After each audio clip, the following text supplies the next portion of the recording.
I would like to welcome everyone to the second in the series of shiurim lectures on the Rambam's Negative Theology.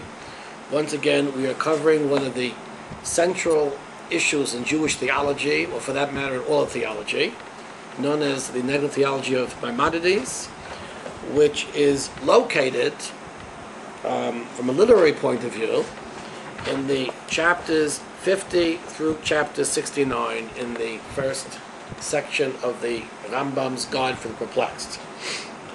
Last lecture, which was the inaugurating lecture, we went through Perek Nun, which is chapter 50, and today, in Mitzvah Hashem, we will, Be'ezras Hashem Yisborach, we are going to commence with chapter 51. Okay? Once again, as last time, I have in front of me the Hebrew translation, direct from the Arabic, of Michal Schwartz, and it is this text that I'm going to refer to. Any innuendo or subtleties in the text are going to come purely and solely out of the Hebrew translation, which I understand to be, from a reader's point of view, the most user-friendly translation that exists in the Rambam, including the Pinus edition. So in other words, I'll read the Hebrew, translate it to English, and then we'll discuss the issues. So, we begin on Perek Nun Aleph, in the Chelek Aleph, the first volume of the Rambam, in the Schwartz edition. This corresponds to page 115. Perek Nun Aleph. Says the Rambam, Yesh b'metzias devorim rabim, berurim u'mechuvarim. In reality, there are things which are very clear. Mehem muskalim rishonim. There are things that are known definitively. In other words, they're known with certainty. Umuchashois, things which are, I guess, sensed with certainty. Omihem krovim la'edin are things that are almost certain. In other words, the Rambam says there are certain things that people know that with absolute certainty. In other words, if in fact I left a person alone, which means I didn't badger him in any theological way, he would never have to bring proof to them. In other words, I don't have to be proof that, I'm sitting at a tan desk and that I'm wearing a white shirt at a gray tie and that I'm speaking in front of this camera. For example, motion. Something moves. There's no reason that I have to prove that he's moving. Or, for example, a person's, actions on the part of a person. Things that are destroyed or that are emerge that we can, see clearly. And of course, we don't have to bring proofs to things which are known with certainty, like the characteristics of certain matters or certain materials or certain things. Like the fire is hot. You don't have to prove me that the fire is hot. You don't have to prove me that the water is cold. Certainly in the third mikveh in the Mereshef, the water is extremely cold, or the mikveh of the Ari. Right? No one's going to convince me that the water in the mikveh of the Ari is warm. It's cold. I don't care how much you're spiritually on fire. That water is cold. Okay. Ulam. So the Rambam says, why do we need proofs? Why do we have to even back up and try to look for proofs of things which are known empirically with absolute certainty? Says the Rambam, Ulam, nonetheless, Mikevan she Satsu Deus Buzore, since weird, strange ideas have emerged, Imitzad Mishatar, perhaps a person is making a mistake, he's hallucinating, Imitzad Mishis Kam Lachach Bishal Inyan Kolshu, or a person has an agenda, V'cholak B'chach Al Teva Metzius, he decides to challenge reality as we know it, V'hichlit Dava Muchash, he wants to deny things that people know with certainty, or people perceive with certainty. He wants to create an illusion. He wants to assert that something exists which doesn't exist. People are doing things like this, as the Rambam. So because of that, we see the Chachamim the wise people have to bring proofs that these things exist. They have to somehow deconstruct or dispute, right, these unintelligible consequences of the imaginations of people who are either mistaken or have different types of theological agendas. כפי שאנו רואים שהאריסטו מביא ראיוס לקיום התנועה מכיוון שהוא חושב מוכיח בחוכם מופציס as אי קיום האטום. In other words, Aristotle had to prove the motion exists, I guess because of Zeno's paradoxes, or perhaps the existence of an atom, מכיוון שקובע שהוא נמצא. In other words, once paradoxes are raised, I mean, Zeno says you can never get anywhere. Well, that's absolutely ridiculous. Of course people get somewhere. So Aristotle, in fact, actually had to bring proofs that actually motion exists.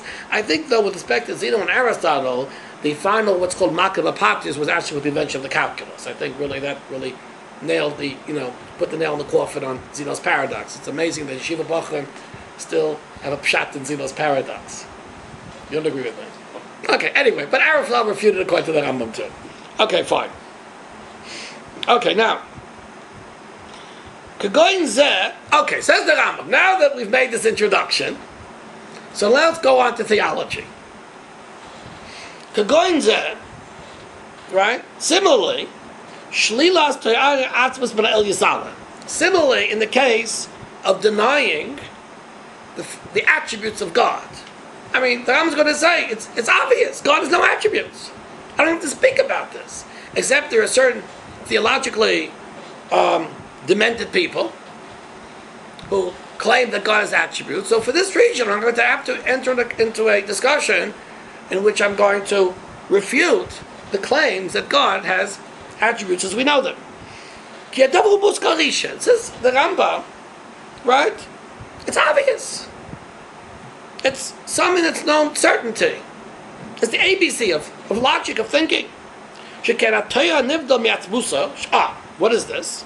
Actually, no. Actually, that we're going to make an argument here. In other words, we know with absolute certainty, immediately, we know that an attribute is separate from the actual object itself. In other words, the attribute of an object is something which is separate from the object that's being described. But it happens to be like a state of the object. But an object can be in different states. And because of that, it's called a mikra, which usually translates as an accidental property. In other words, an object can be in several states. Since an object can only be what it is, so therefore it must be that the state of the object, which corresponds to an attribute of the object, cannot be at one with the object's essence. Otherwise, the object would have several essences. Essences. Okay, now, let's go to page 116.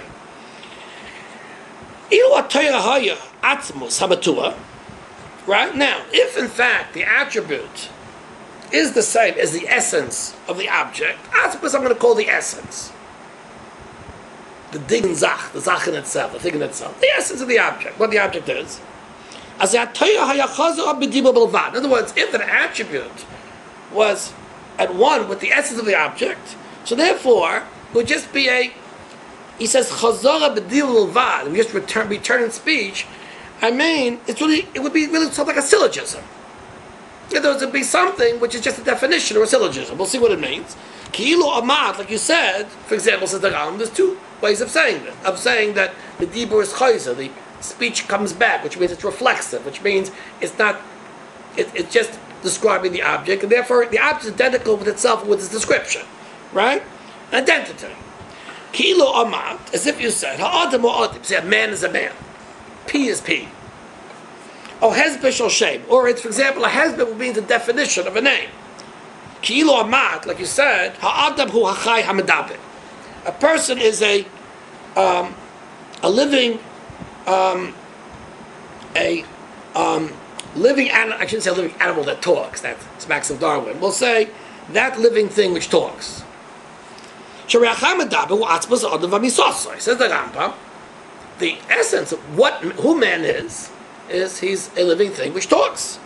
In other words, there's not a third factor that goes into describing a man. Zulas chai, a man is certainly something which lives. Vahi alton nefesh chaya, umedaber, vayipach ba'afav, nefesh chayim. In other words, man is a living creature, and he also speaks. Right? Shuata, that's man. As the Rambam understands, that's actually a definition, a strict definition of man.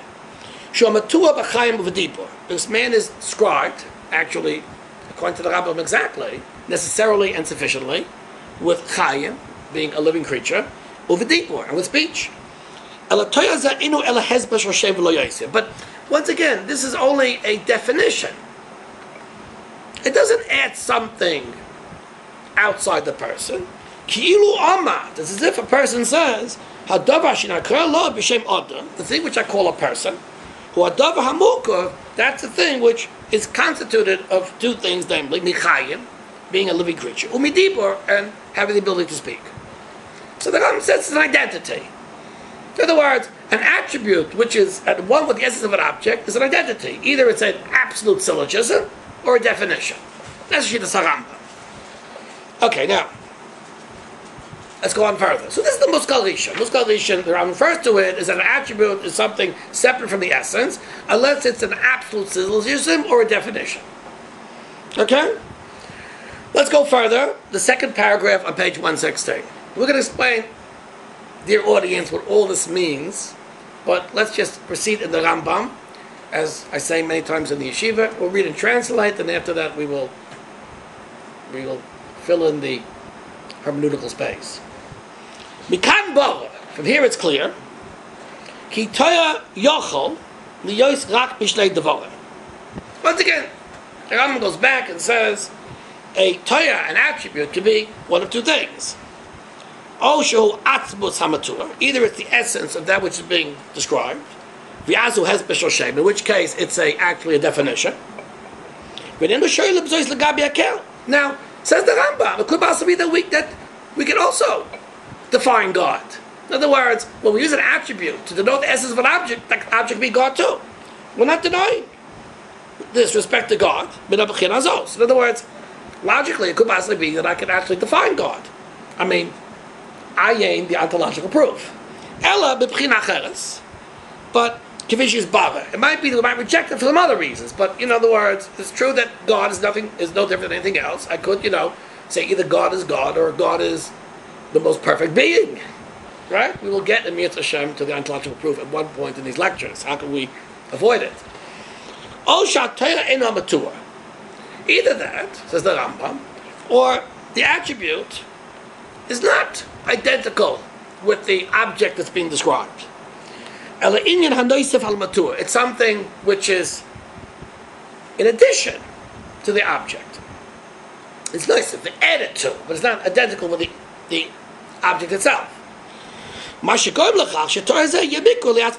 therefore, if it's added to the object, the Torah is, the attribute is mikra, is accidental. Because since it's not the same as the essence, the object might have this attribute at some time, but not have this attribute at some time. That's called an accident. That means it's coincidental. Now,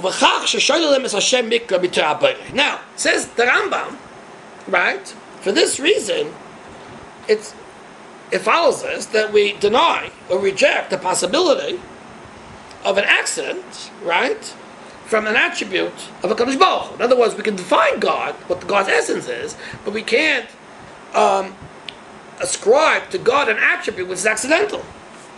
And mishmos nishlala shekain kol inyan anoisim la'atzbot davik bav enu mashlim es amisasa. V'zoysia mashmos shamikra, because it's not at one, right? Because anything which is added to the essence of something, right, does not add to its truth. Does not. In other words, it's connected with its truth. And this is called mikra. This says the Rambam. Ilu. In other words, so what's the Rambam saying? For this reason, right, we deny that anything which is mikra accidental can be, right, a attribute of the Boiche, right? Ein mashmos nishlala shekain kol inyan nois avazim dovek bav eno mashim misasav. It doesn't add to the truth, right? It doesn't add to what it is.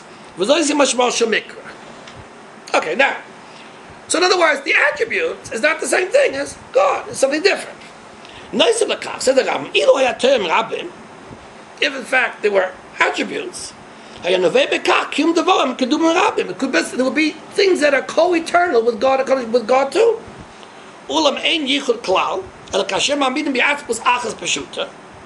However, there would not be any notion of God's unity, right?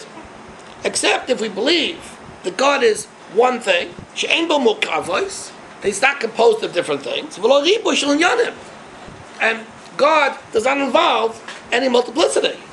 אלא עניין אחד שבכל הבחינה שסתכל בו בכל ההיבט שתבונן בו, תמצא איזה אחד בלתי מתחלק שני עניינים בשום פנים ואופן, ואין בו ריבוי לא מחוץ לדס ולא בדס.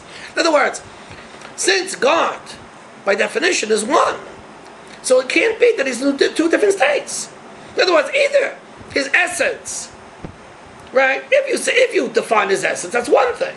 His essence always is what it is, and what doesn't subdivide. But if you make an attribute of God, what you're saying is sometimes He has attribute, sometimes He doesn't have attribute, which means there's God with attribute, God without attribute. God is a function of an attribute, f of x, f of y.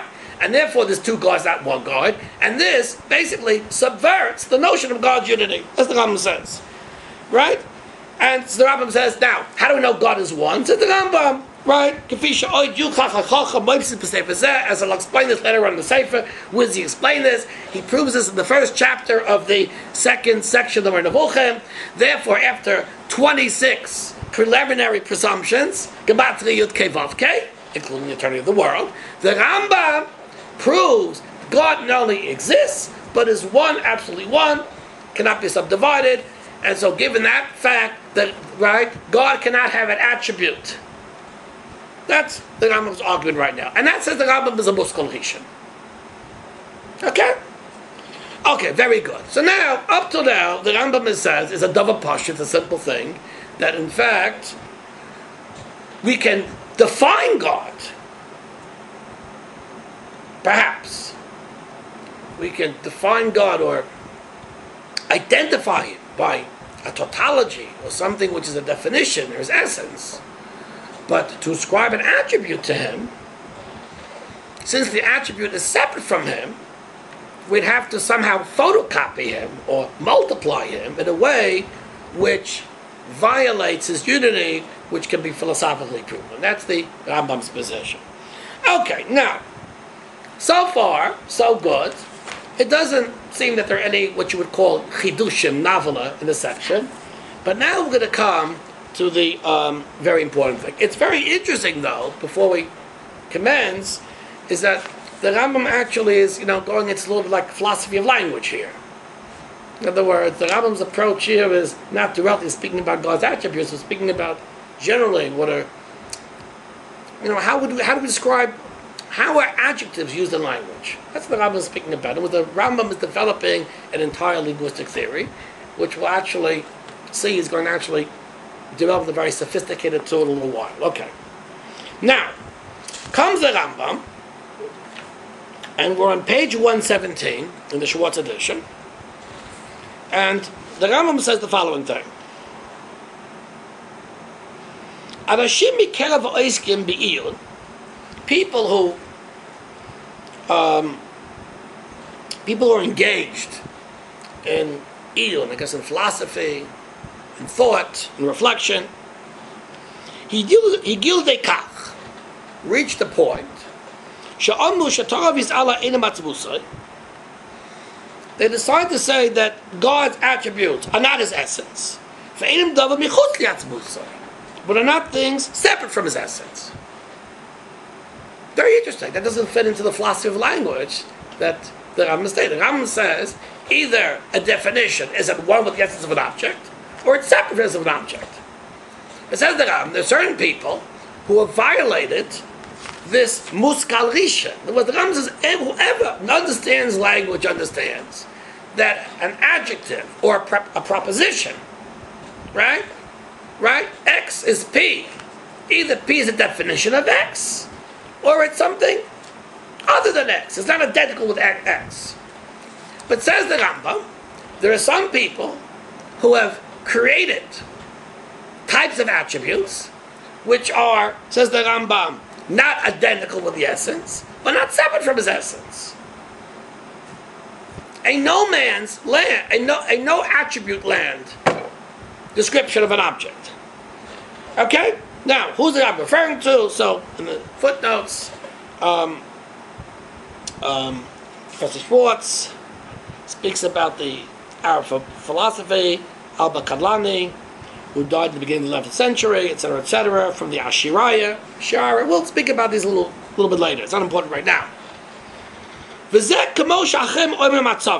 is what people call the modes. So some say that God has what's called modes. There is essence and not his essence. In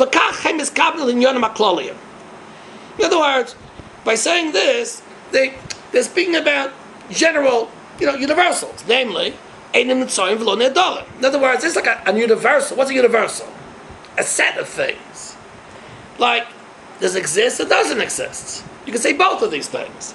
In other words, on one hand, it doesn't exist, like a universal, the set of all people. So what is it? On one hand, it's not an object, the set of all people. It's universal, it's an abstract. On the other hand, I can't say it doesn't exist. It's the set of all people. It's like people say about the atom. The etzem habayit is the atom, which basically, on one hand, it's not in any place. On the other hand, right, it takes up space. Or some people say a person there's no action attributed to a person. But on the other hand, though, he can acquire things.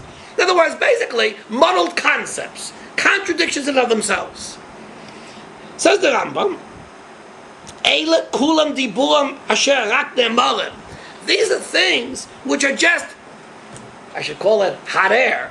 These are things which are just spoken. You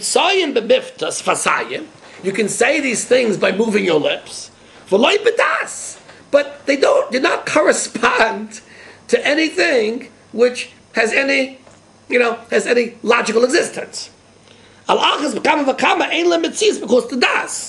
other words, certainly we cannot conceive them, and they're certainly not in the real world. In other words, what the Rambam is saying is that certain people have created objects which do not exist in any intellectual space. In other words, they're objects which have no rational construction, and neither do they have existence in the physical world. Right? Ulam.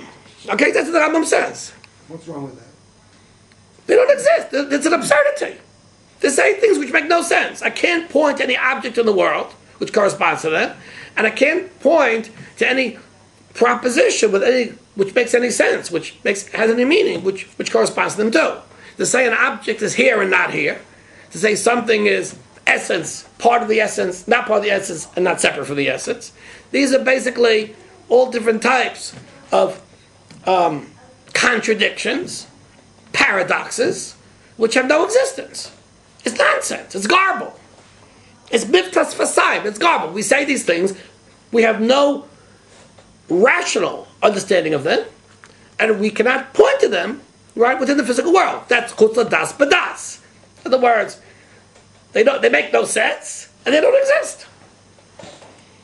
Ulam kefisha deya ata, says the Rambam. Right? In other words, what the Rambam is trying to say is that, obviously, who is he attacking? He's attacking people who want to attribute to God attributes, and on one hand, they want to say the attributes are not separate from God, but they're not his essence either. In other words, fuddled concepts. In fact, we discussed last week, the Trinity was regarded by Descartes, even Descartes, as being a mystery. It's a muddled concept. It's not clear. It's 3 and 1 and 1 and 3. The Rambam is basically saying that all theories of attributes of God of this sort are of the same type. In other words, they're metaphysical fantasies, which we'll see in a little while, which have no reality, neither in rational reality nor in empirical reality. That's the Rambam's claim. Okay? I think that safely the Rambam's claim. Now, ulam. Nonetheless, says the Rambam, Kifi she'edeya ata, as you know, whoever doesn't fool himself also knows this too. In other words, people who fool themselves, right, can be convinced of anything. These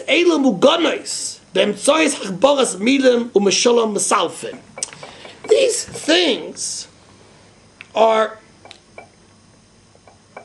somehow, there's a whole system which protects these things, through Hachbaras Milim, Umishalim, Musulafim. All different types of funny metaphors and things and words which somehow can fool a person and give him the thought then perhaps that these things exist. Umumotos ayedei tzvichim v'ginuyim umidim rabim umurkovim shel dialectica v'sophistica. Basically, it's sophistry. In other words, people play language games and mind games on this. Sometimes there are drushes like that. They say all types of things. Wow, that's incredible. Even the person is saying absolutely logical, nonsense.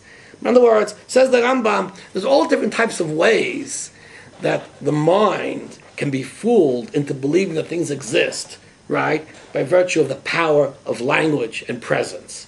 But says the Rambam, don't fool yourself. In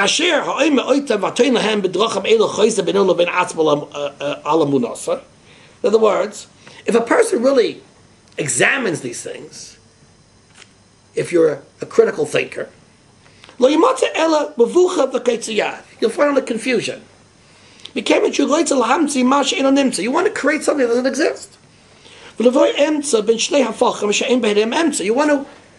want to create something between two things which contradict each other, and you can't do so.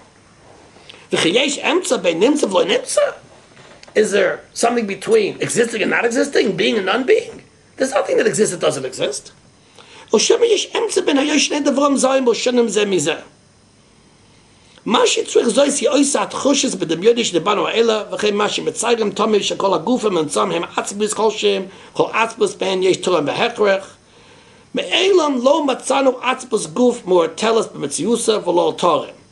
As a dimyan azeh shichu v'sarvo shu yis'ala mukav afum in yonam shoinem. In other words, people have created all different types of crazy theories of modes and attributes of God that are part of God, not part of God. Atzmusa v'yonam anusafim bal atzmusas, things that are part of Him, not part of Him. They're part of them, and what's part of Him, not part of Him.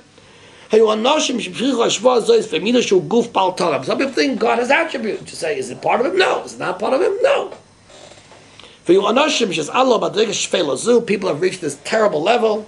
In other words, they say he's not physical. They know he has attributes. Okay, the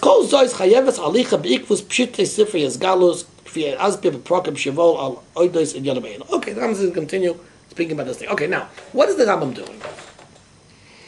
What the Rambam is doing is he's claiming the following thing. What I want to do is, first of all, there's a clear connection between chapter 51 and chapter 50.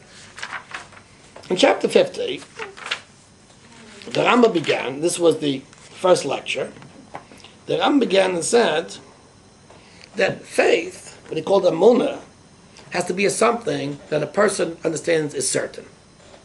Either rational certainty or empirical certainty. That's what faith, that's called faith. So the Rambam says is that faith is not blind faith. But, in other words, but rather faith can only come as a result that a person convinces himself critically that something either exists from a rational point of view or from an empirical point of view. That's what faith is. Badas or chutz badas.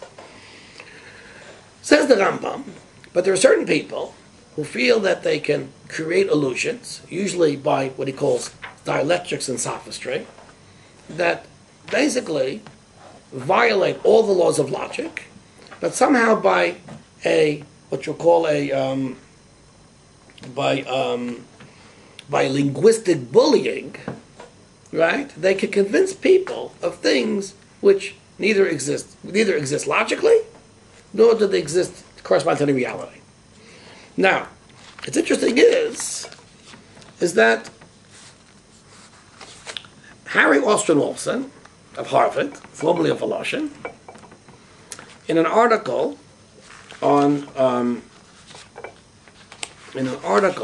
the name of the article is what is the name of the article? One second.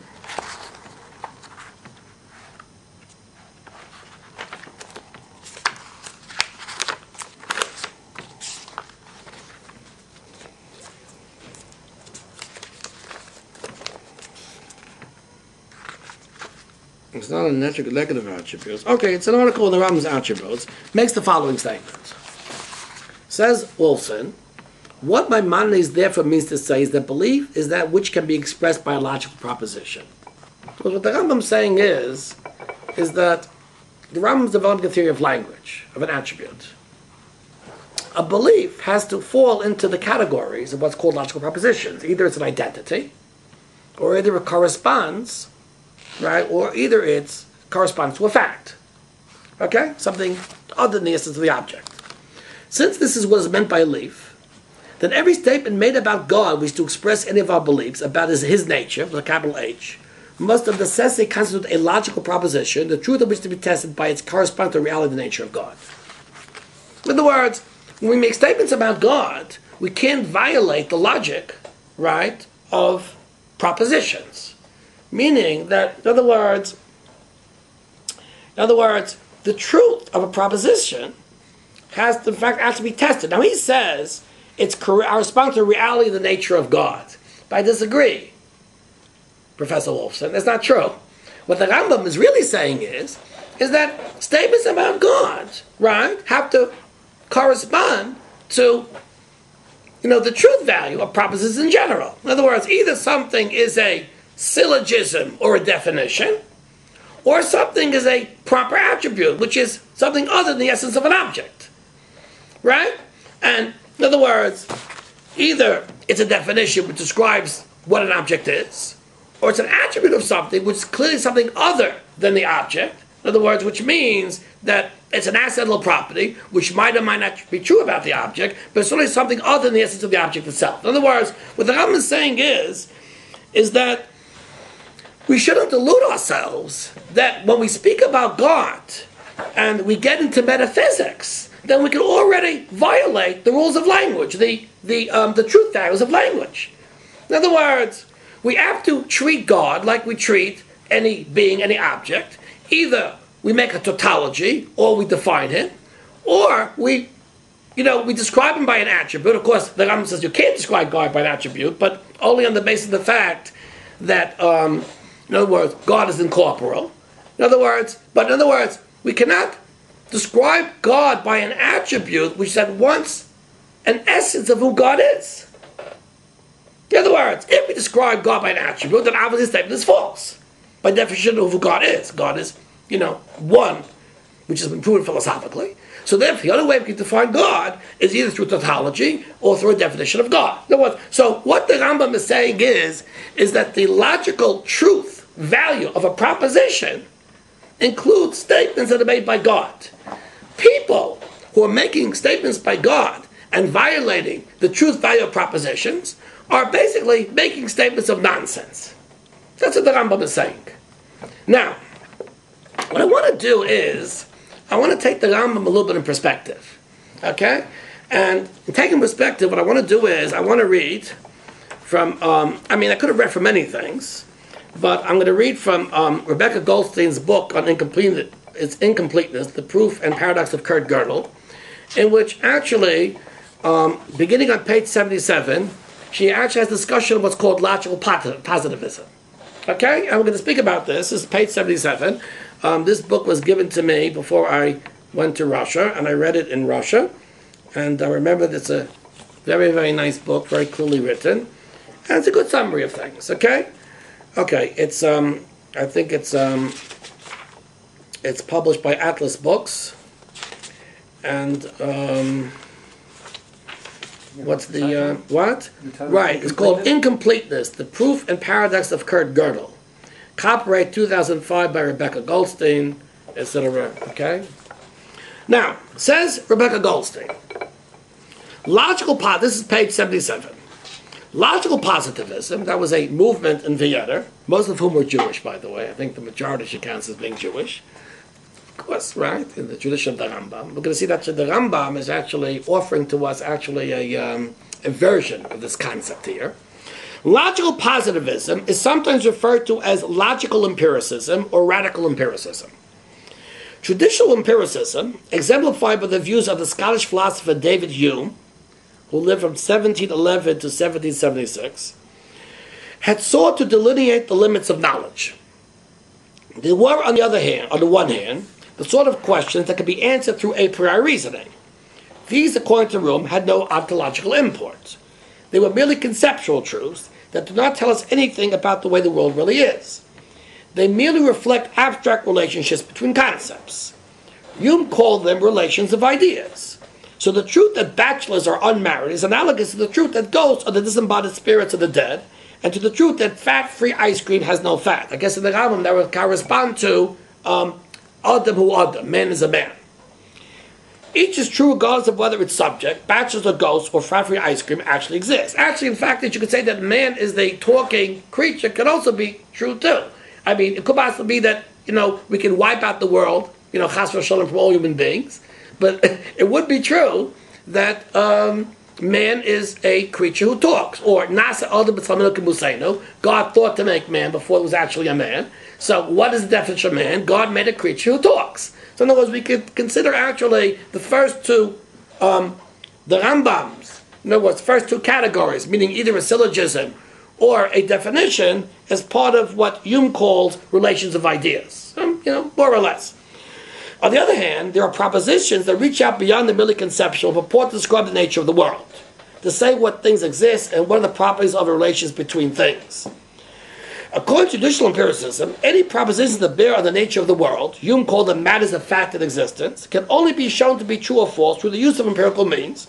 And this, I think, would call to attributes which are accidents. In other words, the man is walking. I mean, the same man is walking, we have to actually look and make sure he's walking. Now, of course, you can assume the movement's maybe an illusion.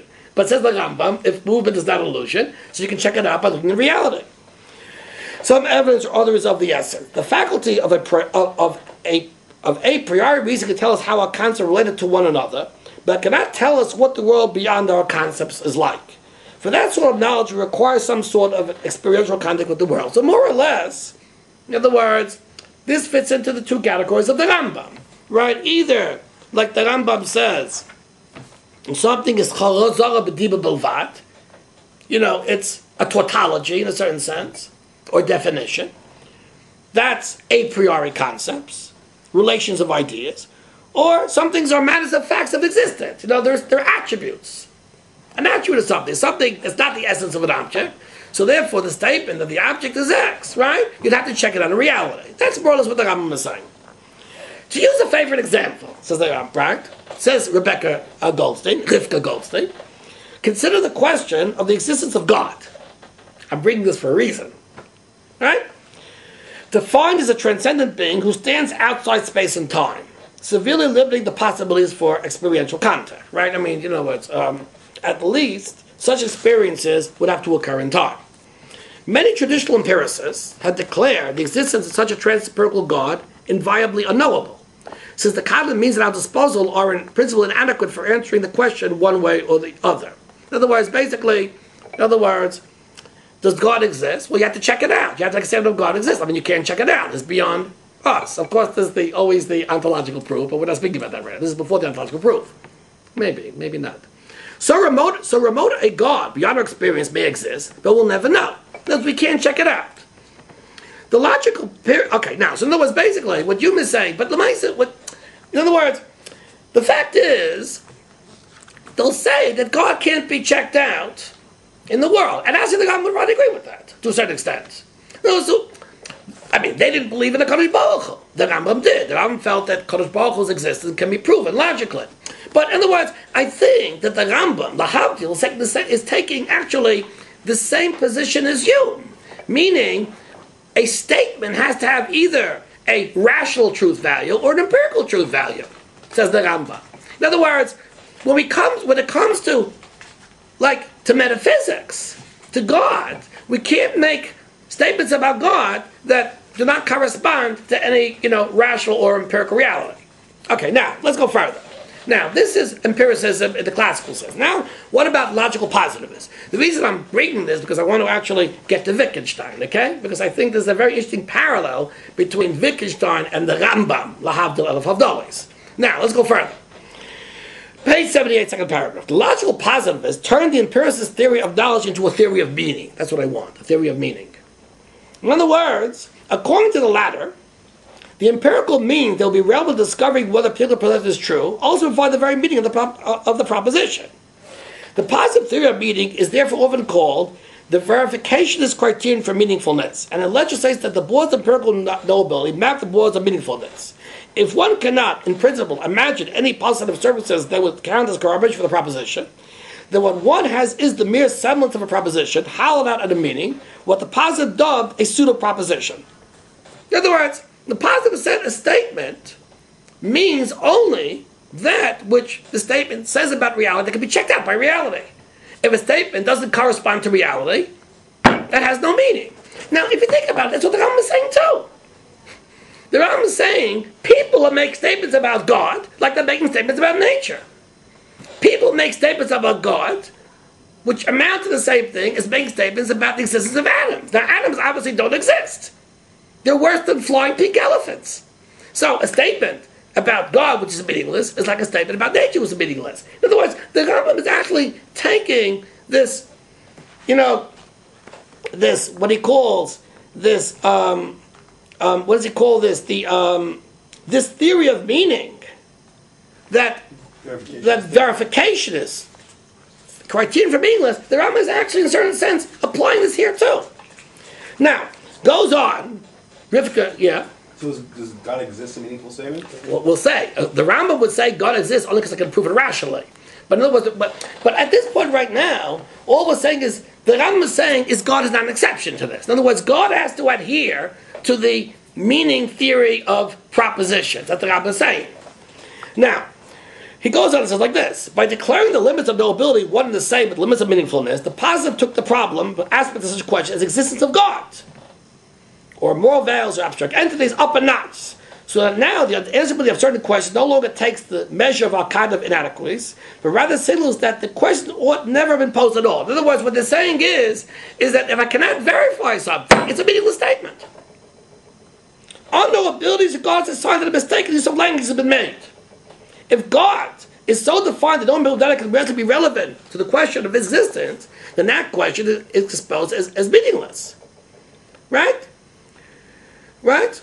The punitive answer, yes, God exists, or no, he does not, are both propositional positives. Anything that can legitimately be said can be said clearly. The condition for its meaningful one and the same condition of verifiability. Now, the Rambam is saying something very similar to this. Of course, he has an old different. In other words, they're assuming that, I can't identify them as God, and of course they're assuming that you can't prove that there's a God. But what the Rambam is saying is, in other words, given the fact that I prove that there's a God, well, certainly it's a logical statement that can be proven, right? In other words, what they're saying is that statements which do not clearly fall into any cannot be verified, either empirically, actually rationally too, as possible, as we'll see in a little while, right, are not true. The Rambam is saying the same thing. In other words, theology cannot misuse the logical structure of a syntax and claim that somehow metaphysics doesn't fall into logical linguistic categories. And the Rambam is saying the same thing. In other words, the Rambam, in other words, a confused syntax is a false concept. So, the Rambam, in my opinion, is espousing here a medieval version of logical positivism. In the sense that there's a logical structure to syntax, and metaphysical statements, including those of God, have to fall into these categories too. Okay? Now, it's very, very interesting that really, in fact, the bottom line comes out is that when they say that God cannot be verified in reality, empirically, it doesn't exist, the Rambam is saying the same thing too by saying that God cannot have any attributes. In other words, God cannot have any attributes means that I can't look to something outside of God and connect it with God by virtue of the definition or the proof of God's unity. Okay? Now, I want to go a little further because what I think is, everything works in Gilgulim. The Rambam is presenting to us a logical positivistic theory of God in an attempt to implode what he clearly sees to be nonsensical statements by metaphysicians who describe God with propositions which clearly do not fall into logical categories, and therefore, said the Rambam, are nonsense. Okay? Now, I want to go a little bit further. Okay? Beginning on page 90, she speaks about Wittgenstein. Wittgenstein, as you all know, was Jewish. I don't know how Jewish, but he was Jewish. Okay? Wittgenstein, of course, held that there are two types of statements. Either statements which are actually, he actually called them tautologies. There were statements that could be proven. Mathematics were examples of tautologies. Or statements that correspond to events in the world. And these are the only type of statements that one can make.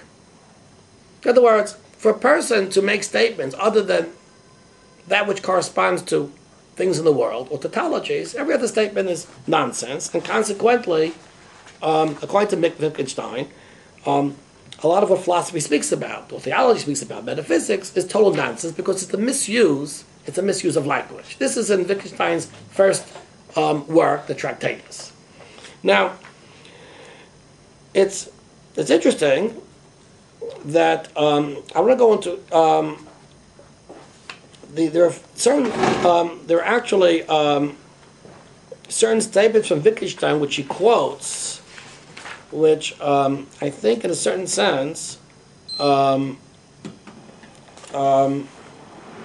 want to read these statements. Says Wittgenstein, this is on page 97, is from the Tractatus, proposition 4.003. He says, most of the propositions and questions to be found in philosophy are not false but nonsensical. Consequently, we cannot give any answer to questions of this kind, but we can only point out that they are nonsensical. Most of the propositions and questions of philosophers arise from our failure to understand the logic of our language. And it is not surprising that the deepest problems are in fact not problems at all. There's a problem with the Trinity. It's not a problem. It's a misuse of language. You create problems by using language in a way which violates the rules of the truth-value propositions. The Rambam is saying the same thing. I don't want to say that Wittgenstein is a Gilgul of the Rambam, but the Rambam is saying the following thing, same thing. Now, I want to go further. Wittgenstein ends the Tractatus with an incredible statement.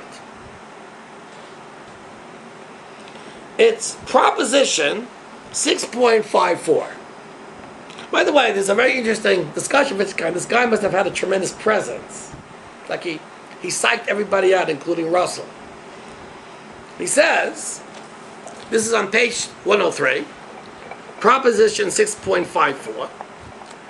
My propositions serve as elucidations in the following way.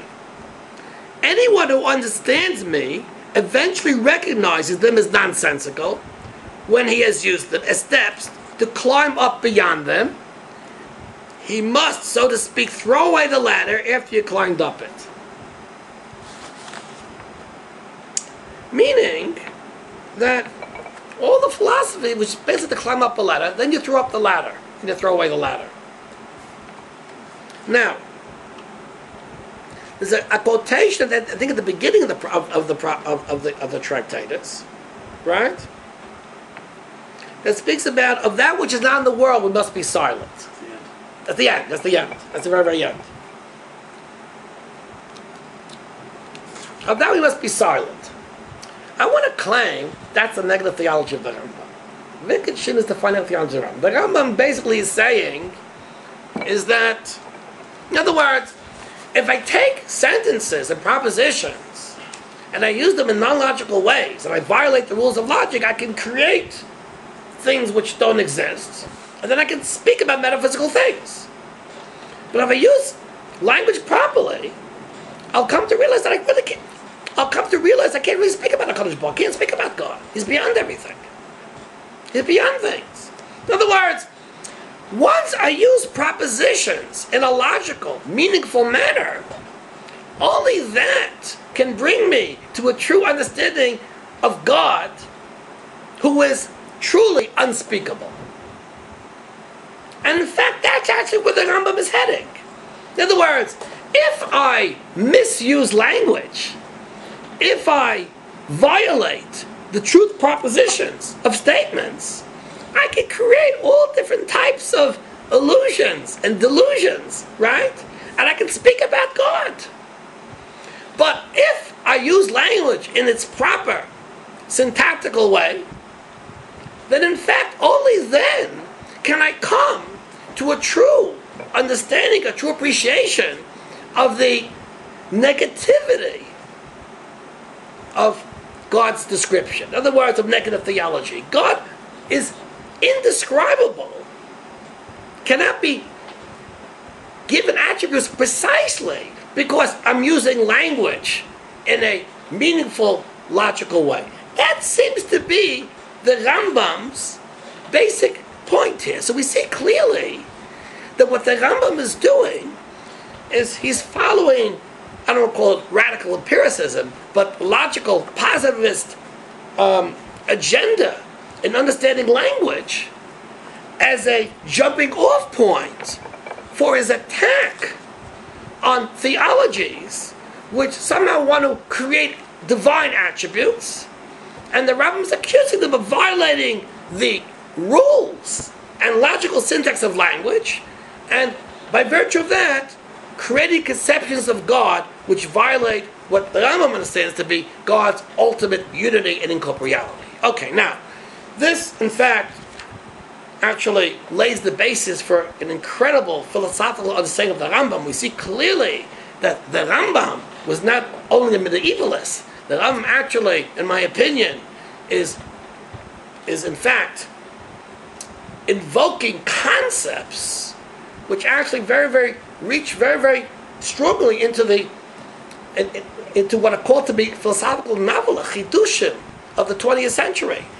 Wolfson's statement that the Rambam understood the belief as a logical proposition is actually more significant than I think Professor Wolfson understood it. In Mitzvah Hashem, the next lecture from this undisclosed place in Yerushalayim, and now it's closed, right? We will continue on this concept and see how the Rambam develops not only his logical truth theory of syntax, but uses that to express a very powerful theory in which we can make beautiful statements about a Kodesh, not about a Kodesh Baruch Hu, but with regards to Kodesh Baruch Hu, that we will see in the next lecture. Until then, everybody, Hatzlacha, be well.